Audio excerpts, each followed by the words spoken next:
Now we're going to start putting our swing together and have more swings off the tee. We're going to work on the regular, hitting just the ball off the tee, just regular here.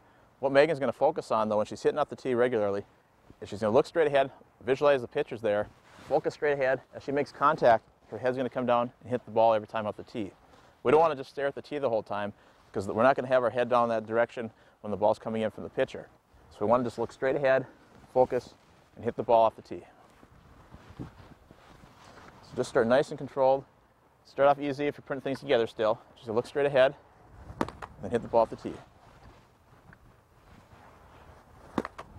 Very good. Nice and easy there. Good job. Notice how she looks straight ahead at the pitcher. Right before she swings, she brings her head down, makes contact.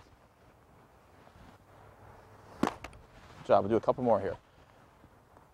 One thing of this, when you're watching this now as a coach, you want to make sure they're doing everything right, correctly.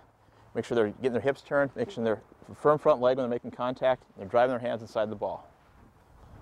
Good job. Do one more, and we'll have you stay in your follow-through. So if you stay in her follow-through now she's balanced. She drove her back hip through, her knees going right towards the pitcher. Her front leg is firm. Notice how she's got the V in her arms. Everything's nice compact here. If I pushed her in any direction, she's going to stay pretty balanced. So she's got really nice balanced swing here. Make sure you stay controlled, but by doing this on the tee, it's going to give you that feedback as a player and as a coach when you're working on these tees. It's very good for fundamentals and concentrating on your mechanics.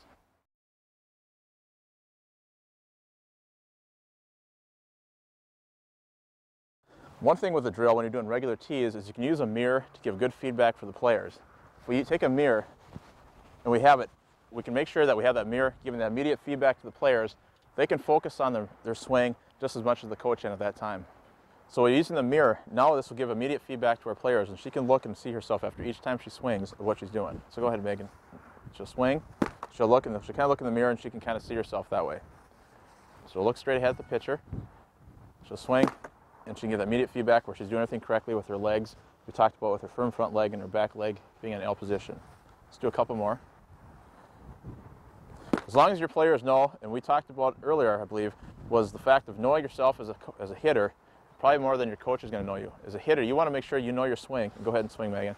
You want to make sure you know the proper mechanics of swinging and what's the correct or incorrect way of doing it. That way, if you're swinging at home, if you have a mirror in front of you at practice, you can always focus on those things and know what you're looking for on your swing. Let's just do one more. Very good. So the mirror is something we use quite a bit in practice. It's something that's I feel is very important for your swing. Make sure your players know what to do correctly and what's incorrectly on their swings. Point those things out to them. That way, when you're using the mirror, you can go have them take a look at themselves in the mirror and make sure that they know what they're looking at in their swing.